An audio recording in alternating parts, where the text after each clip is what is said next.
د سترې محکمې رئیس او قاضي القضات محترم شیخ عبدالحکیم حقانی صاحب د برطانیا هیواد د دیني علماو له وفد سره په خپل کاري دفتر کې وکتل.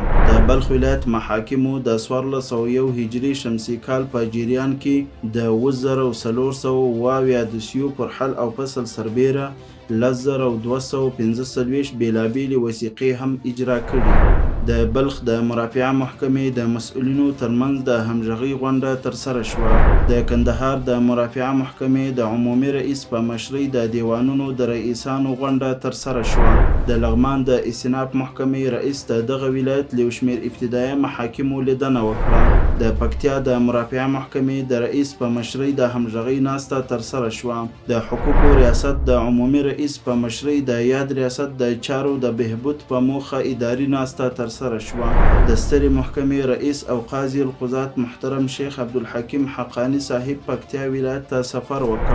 د فراه ولایت محاکمو د یوې میاشتې په جریان کې د 455 دوسیو پر حل او فصل سربیره 444 وثیقې هم اجرا کړي دي. د کابل ولایت مرافعه محکمې دیوانونو د یوې میاشتې په جریان کې 98 دوسیې حل کړي دي.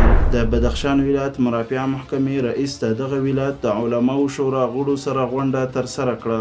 د جوزجان ولایت مرافعه محکمې عمومي رئیس د دغه ولایت د ثبت اسناد وثایق او مخزن امریت څخه لیدنه وکړه.